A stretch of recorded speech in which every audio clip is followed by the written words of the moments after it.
Passion, drive, and patience. What brings home the winning trophy is also what keeps your ride or die alive. eBay Motors has everything you need to maintain your vehicle and level it up to peak performance, from superchargers, roof racks, exhaust kits, LED headlights, and more. Whether you're into speed, power, or style, eBay Motors has got you covered. With over 122 million parts for your number one ride or die, you'll always find exactly what you're looking for. And with eBay Guaranteed Fit, your part is guaranteed to fit your ride every time or your money back. Because with eBay Motors, you're burning rubber, not cash. With all the parts you need at the prices you want, it's easy to turn your car into the MVP and bring home that win. Keep your ride or die alive at ebaymotors.com. Eligible items only. Exclusions apply. I'm Tim Fitzgerald of GoPowerCat.com. And I'm Scott Chasen. This is a replay of WIBW show, The Drive. Here's this week's episode on the 24/7 Sports Podcast Network.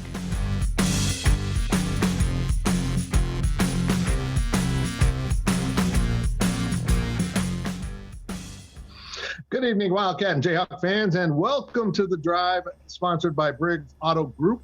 I am Tim Fitzgerald of GoPowerCat.com, and the man in an entirely different town from me right now is Scott Chasen. Scott, I couldn't leave the studio today because lots of breaking news around Kansas State. We'll get to that, but I miss you. Fitz, I miss you a lot too, and you know what I miss more is being able to show lots of highlights from college basketball games. That's an NCAA rule. We're limited, but we're going to use those full 2 minutes on you, so you'll get to see a little bit of action. I want everyone to know that I volunteered to reenact all of the highlights, and management said that was a bad idea. I've got a lot of bad ideas.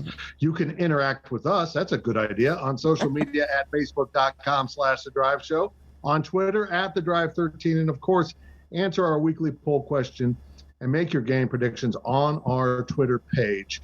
And remember, if you ever miss an episode of The Drive, you can listen to an audio-only version that will appear each Monday morning in the form of a podcast at GoPowerCat.com. And we start things off with our 2-minute drill, and we're going to talk about the team in the tournament. The 2-minute drill is sponsored by Vanderbilt's Your Work Boot Center. Scott, KU basketball is still dancing. The Jayhawks survived an upset scare against Creighton in a really good game. How did the Hawks manage to hold on? Well, Fitz, I'm going to throw a number at you, and then I'll talk about some players and some other stuff that happened. I'm glad you dodged it. 47-31, okay? That was the rebounding margin in this game. And when you out-rebound a team 47-31 and you're +7 on the offensive glass, Kansas is a very good offensive rebounding team, you tend to win those games more often than not, regardless of all the other stuff that happens, like, for example, Creighton getting red hot from three and guys who normally don't take or make a lot of threes getting particularly hot and knocking them down. We knew this Creighton matchup with Kansas was going to be a little bit different when they lost their big man. It changed the way they play. Creighton went small, something they haven't done. They've done in spurts, but maybe not as much as they did in this game. They shot a lot of threes. Their best three-point shooters made them. Their not-so-great three-point shooters made them. But Kansas found an answer, and Kansas found a counterpunch, and that really came from two players.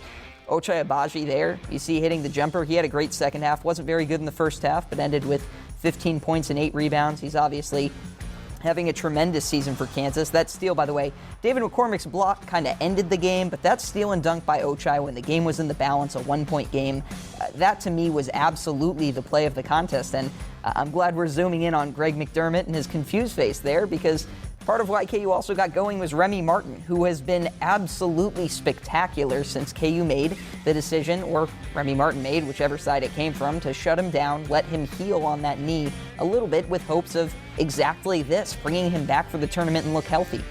When Creighton started this game, they chose not to guard DeJuan Harris. DeJuan Harris made a three, but really didn't play that much, really kind of struggled, the offense did. When Remy Martin came back in the game, Creighton kept that approach. They didn't guard him. Remy made a couple shots. It got him into a rhythm. Creighton's coach, again, Greg McDermott, said after the game, hey, that was a mistake. Obviously a mistake was the terminology he used. But Fitz, I can't imagine letting Remy Martin get going willingly and then kind of dealing with the consequences of that afterward. That seemed like a coaching mistake to me. So rebounding on one end, Remy Martin and Ochai on the other, I think that's how Kansas won this game. Well, yeah, I mean, you've got McCormick going good for the Jayhawks. Remy Martin's now stepped to the forefront and is closer to the player we expected. Seems like things are kind of falling in place for KU to make a run, but how far will they go? We'll get to that later, I think. Absolutely. Well, Fitz, K-State is more than a week into its search for a new basketball coach. I'll leave it to you. What's the latest here? Well, we reported this at GoPowerCat.com, and it's now kind of everywhere. But Brad Underwood is no longer in consideration for the Kansas State head coaching job. I think a number of offers were made to his camp, but things could never quite line up between K-State and Brad Underwood in the way that you need to hire someone. And let's be really honest here. Brad Underwood is one of the highest paid coaches in college basketball at Illinois. It was going to take a lot of money to bring the former K-State player and assistant coach home. I think K-State made a really good offer, made a really good push, but at the end of the day, he's decided to stay at Illinois where he's kind of got it going. They've been to a couple tournaments now. They have bowed out in the round of 32 both years. Illinois fans aren't very happy, but that means he's not part of this search. So who does that leave? And that pretty much leaves Jerome Tang, the associate head coach at Baylor. He's been at Scott Drew's side for 19 years. And it looks like Jerome Tang is the sole focus as of now of the K-State search. In fact, a group of officials from Kansas State flew down to Waco on a Sunday and came back Sunday evening. That's why I was not able to make it all the way to studio. I had stuff to do here in town. It's not a done deal with Jerome Tang, but it's very close. It's getting there very, very quickly. And I think within the next 24 hours, we will hear an announcement, unless something goes off the rails right now for K-State.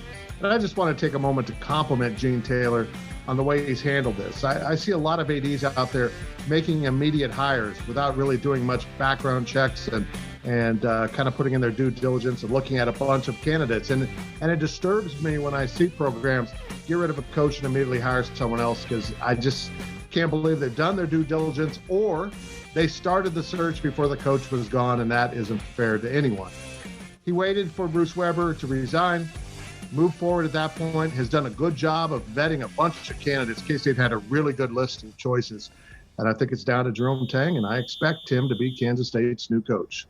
Yeah. Fitz, I think you make a good point, too, about handling your business the right way. There was a story that came out at the NCAA tournament, Kansas going against Texas Southern, that when Bill Self was at Tulsa, he was offered a job at Memphis, who at the time had an interim coach. Rubbed Bill Self the wrong way. He said, I'm not interested in this position because you have a coach right now. And yeah, I think doing it the right way in these things, building up that right reputation, Kansas fans will know Jeff Long struggled with that. I think this is something K-State is doing the right way. Yeah, it looks good for K-State's future. Mm-hmm. Well, Scott, there are still Big 12 games going on as we're taping tonight's show. But one Big 12 team, Baylor, has already been bounced. That turned out to be good for K-State. Mm-hmm. What does the Big 12 need to do to have a successful showing in this tournament? Well, Fitz, I think the bar has been raised a lot for the Big 12, and I wasn't surprised because I remember these things happening, but you go back over the years, I was really impressed by what the Big 12 has actually done in the NCAA tournament as of late. Look, obviously Baylor, everyone knows they won the title last year. KU was a number 1 overall seed, or going to be in 2020. Baylor would have been a 1 seed when the tournament was canceled. Texas Tech was the runner-up in 2019. KU made a Final Four in 2018. OU made the Final Four in 2016. The Big 12 has this track record of getting teams to go deep in the tournament, and 2 of them that, as we're taping, are kind of left are Texas and Texas Tech. Now, Texas has a very tough game against Purdue. You will have the benefit of knowing the results of that game. And Texas Tech is also, has to do its part to advance off the 3-seed line. Duke is in that region. Gonzaga is in that region. So it certainly won't be easy. But between Kansas, Texas, and Texas Tech, I think I think the Big 12 has got to get somebody into the Final Four, because that's really been the standard for the Big 12. Now, look, Texas Tech was incredibly impressive in its first-round NCAA tournament game, and again, we don't know how things will progress from there. There is some randomness in the tournament, but we saw the Big 12, both on the men's and women's side, have a perfect first round of the tournament at least. And I think on the men's side, what you saw were really a few blowouts, a few impressive performances that made people not quite wake up but say, whoa, maybe the Big 12 was kind of what we thought they were, this really, really good conference that had a bad weekend in the Big 12 SEC showdown, and that was just a bad weekend. So, Fitz, I'll leave it to you, give you a little bit of time too, but I think the Big 12's got to get someone in the Final Four for this to be a success. Yeah, I agree. And, the one takeaway I have from watching Houston beat Illinois is I can't wait for Houston to be in the Big 12 because that adds another high-quality program. I think the Big 12 overall from top to bottom is the best conference, and I think we'll see it just show up here. I think someone will be in that Final Four, but I'm not sure who it'll be. Mm-hmm. How good was Houston today, by the way? They were impressive. Oh, my goodness. They were so good. Illinois had struggled in both of its games, but on this day, Houston was really, really good. They were fun to watch. Now, a quick look at your poll question results. The poll questions are brought to you by Midland Exteriors. Love the home you live in. Call today for a free estimate. Last week's question was, which men's basketball coaching job is more attractive? Got a few hundred votes on this one. And Missouri, actually, 55% to Kansas State, 45%. Fitz, any thoughts on that? Poppycock, I say. That is blasphemy. Missouri did hire the Cleveland State coach, which I thought was a pretty quick hire. But I think Kansas State, from the list of coaches they've had, and a lot of coaches very interested because the history of coaches at K-State is pretty incredible. Mm-hmm. Okay, here is this week's question. What makes this season a success for Kansas? Reach the final Elite Eight, Final Four, national title, or it's already a success. Let's all have a hug.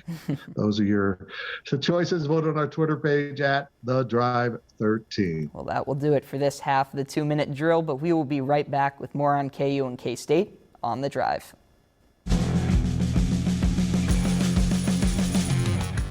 Selling a little or a lot? Shopify helps you do your thing, however you cha-ching. Shopify is the global commerce platform that helps you sell at every stage of your business. From the launch your online shop stage, to the first real-life store stage, all the way to the did we just hit 1 million orders stage. Shopify's here to help you grow. Whether you're selling scented soap or offering outdoor outfits, Shopify helps you sell everywhere. From their all-in-one e-commerce platform to their in-person POS system, wherever and whatever you're selling, Shopify's got you covered. Shopify helps you turn browsers into buyers with the internet's best converting checkout, 15% better on average compared to other leading commerce platforms. And sell more with less effort thanks to Shopify Magic, your AI-powered all-star. Shopify powers 10% of all e-commerce in the US. And Shopify is the global force behind Allbirds, Rothy's, and Brooklinen, and millions of other entrepreneurs of every size across 175 countries. Plus, Shopify's award-winning 24/7 help is there to support your success every step of the way. Because businesses that grow, grow with Shopify. Sign up for a $1 per month trial period at shopify.com/Odyssey Podcast, all lowercase. Go to shopify.com/Odyssey Podcast now to grow your business, no matter what stage you're in. Shopify.com/Odyssey Podcast.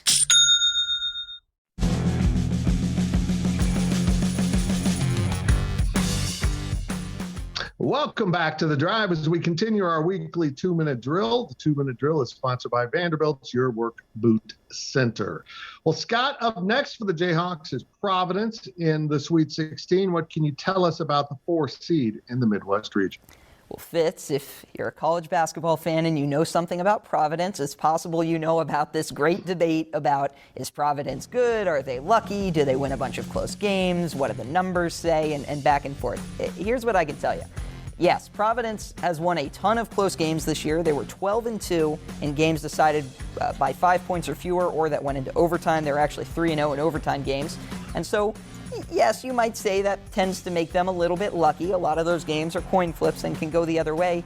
There's also a reason why Providence won so many close games this year, why they were a 4 seed, and why they absolutely stomped a pretty good Richmond team with good guard play that handled Iowa in the first round of the tournament.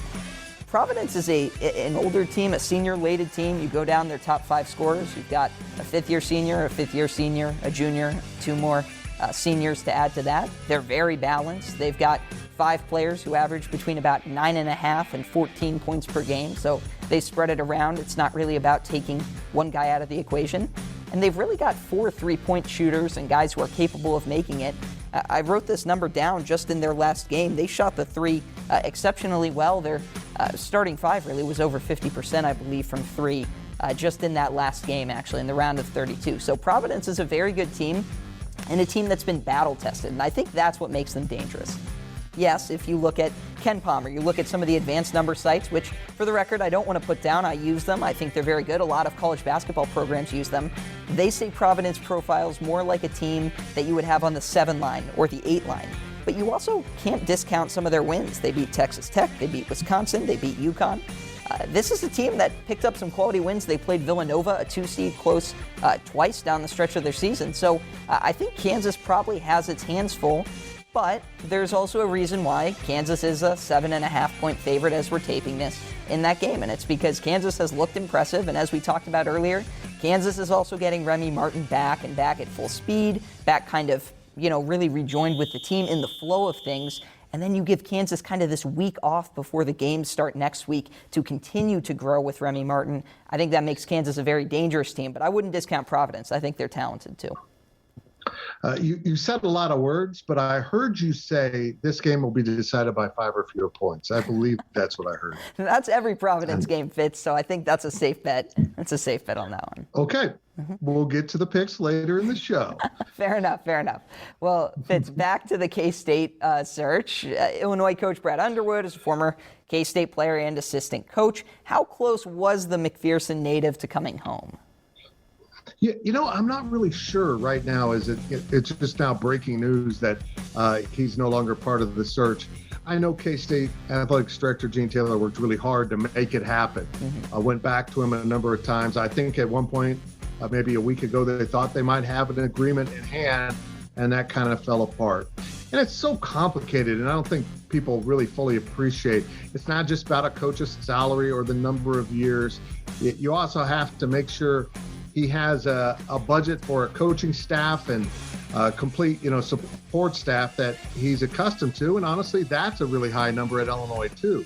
And then it brings up this problem. If you're paying an associate head basketball coach a significant amount of money, doesn't that mean your offensive and defensive coordinators in football and your associate head coach in football probably deserve the same type of numbers? And I think as it continued to pile up the amount of money that was going to be outgoing, the uncertainty about Kansas State's financial future, because let's remember, the Big 12 as we now know it only has 3 years left on this TV contract, the 22, 23, and 24 football seasons. By the start of the 25 season, it'll be a new contract, and the number for that contract is completely unknown. We don't know at this point how difficult it'll be for the Big 12 to get a amount of money out of ESPN and other TV partners that comes close to matching what they had with Oklahoma and Texas. I think the Big 12 is going to be fine without Oklahoma and Texas, but the finances are the finances, and what they can get out of TV partners is a great, vast unknown for Kansas State right now. At the end of the day, I don't think Gene Taylor quite felt comfortable with it. I'm not sure Brad Underwood felt comfortable with it, and it just didn't work out. Does this mean it's the last chance Brad Underwood will ever have to come home to Kansas State? Because this is really the third misconnect he's had in his career with K-State and possibly being the basketball coach. I'm never going to say never, but I also expect Jerome Tang to be a heck of a coach if that's the guy who gets the job, so the job may not be open for quite a while. Yeah, Fitz, coaching searches are so funny just in terms of you might miss a candidate, come back to it. Lance Leipold for Kansas football, that was one that maybe was considered earlier, come back to him, different names get worked into. I just appreciate you holding your composure as Zoom pops up little notifications on your screen. That's always fun when that happens. I'm good. I'm good. You're a pro. And now we step out of bounds. Out of Bounds is brought to you by Copeland Insurance Agency, part of your community for more than 60 years. Well, Fitz, stepping away from the Big 12, we've seen Lightning strike twice, with St. Peter's making it all the way to the Sweet 16. Excellent mustache on their star player, by the way. Fitz, I'm wondering, do you have a favorite upset memory from a past NCAA tournament that you could share? Lots of good choices on this one. Yeah, it probably has to be, as a K-State person, the Northern Iowa win over Kansas. I can't remember what year that was, because K-State was at the same site. They were in the same different pod, but they were at the same site. So there was a lot of K-Staters at that game, and I was there too. But probably overall it has to be when I covered K-State in 2018 during the Elite Eight run, watching number 1 seed Virginia lose to Maryland, Baltimore County, the first time that's ever happened. To see that in person go down, even if it was just at the final seconds, the pure joy the UMBC players had. Absolutely incredible to be in the arena for that. I love the tournament so much, and that's why I think so many K-Staters are disturbed that they haven't been in the tournament now for 3 years. It is a great sports experience, and I was asked on a talk radio show a week ago, feels a long time ago, what my favorite thing to cover is as a sports writer. Is it the big bowl games? No, it's the NCAA tournament. I was fortunate enough to cover KU in New Orleans when they went down there, and I saw Chris Webber call a timeout that he didn't have in person. There's nothing like the NCAA tournament, and I hope K-State gets back to it soon because it is some of my favorite sports memories in this profession. Well, Fitz, you mentioned UMBC. I remember, I think KU was down in Wichita. I was with some beat writers. I was with voice of the Jayhawks, Brian Haney. We were watching that, and at some point someone jokingly pointed out, hey, I think UMBC is going to beat Virginia. And then as the night went on, it became less and less of a joke, and slowly more and more. Florida Gulf Coast would be the other one. I really enjoyed watching them go on the run.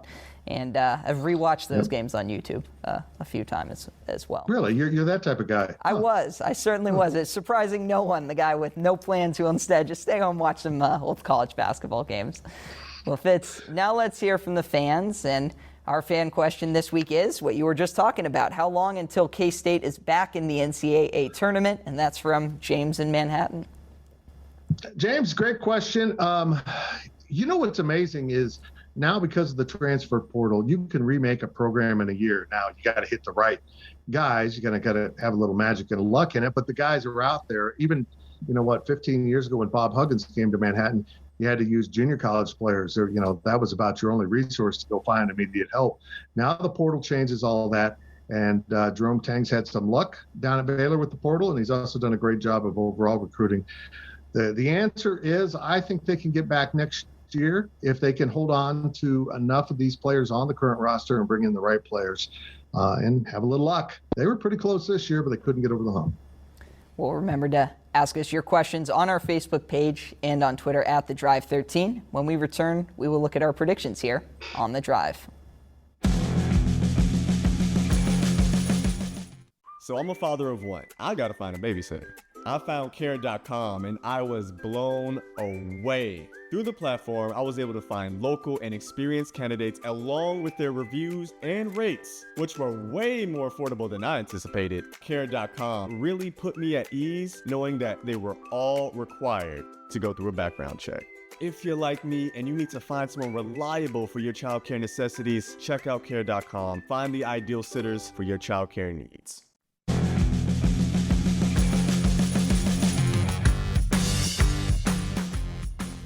Welcome back as we head down the home stretch of this week's show. Now it's time to take a look at our predictions, and remember to make your weekly predictions on our Twitter page at The Drive 13. Let's look at last week's results. I am choking. And the viewers choked a little bit too. And who is this Scott guy out of nowhere closing the gap? Yeah, Fitz, it was football season and I was struggling. Sound familiar? And then it was basketball season and here I come. Also sound familiar if you're in Lawrence. You need KU in the Final Four so that we get 2 more shows out of this season. If I go 3-0, I think I pass you, though. I don't want to talk about it. Here's this week's picks, and we're going to start with Kansas, who is minus 7.5 versus Providence, and I believe 7.5 is more than 5. I will take Providence to cover. I will take Kansas. A little bit nervous because we talked about Providence playing all these close games, but I think Kansas is the better team. And on that note, next is yes or no. Will Kansas make the Final Four? Fitz, take it away. No. And I don't have any great reason. I just want to say no. Well, sorry. I guess if I'm taking Kansas to get past Providence, I should probably take Kansas in the Elite Eight as well. I will say yes on that. Okay. Here's our last pick of the week. Gonzaga, yes or no, the Final Four. No, they got a hard road ahead, particularly if Texas Tech can win tonight. We don't know the outcome of that game. Yeah. Well, Fitz, I think it'll be a challenge. I will go with Gonzaga to make the Final Four. So I guess I'm positive here. You're a little bit more on the negative side. We'll see if we can turn that around next week. That's our personalities. Again, make your predictions on our Twitter page at The Drive 13. And now it's time for On the Clock segment. On the Clock is sponsored by Carpet One, by Local for a strong local community. Scott, take it away. note, I don't want to rail against officiating or anything in the NCAA tournament, although it's been bad. UNC, ridiculous flagrant 2 call, that game against Baylor, really marred by that. Hated the technical foul in today's Illinois-Houston game. Guy was hanging on the rim, really just making sure he didn't fall and break his neck, and got tagged with a tee. Hate to see that. Wish referees would take a step back this time of year. Yeah, I agree. And it is a little disturbing to see officials kind of step to the forefront instead of letting the kids play. But I wanted to mention the Kansas State women. Kansas State won in the round of 64 against Washington State, coached by Cammie Etheridge, former K-State assistant. The women are in the round of 32, and that's it for this edition of The Drive. We will see you next week right here and all week on social media. With Blue Link Plus, you can access your Hyundai Tucson Limited remotely. Doors unlocked, temperature set, lost car found. There it is. Get complimentary class-leading Blue Link Plus. Call 562-314-4603 for complete details.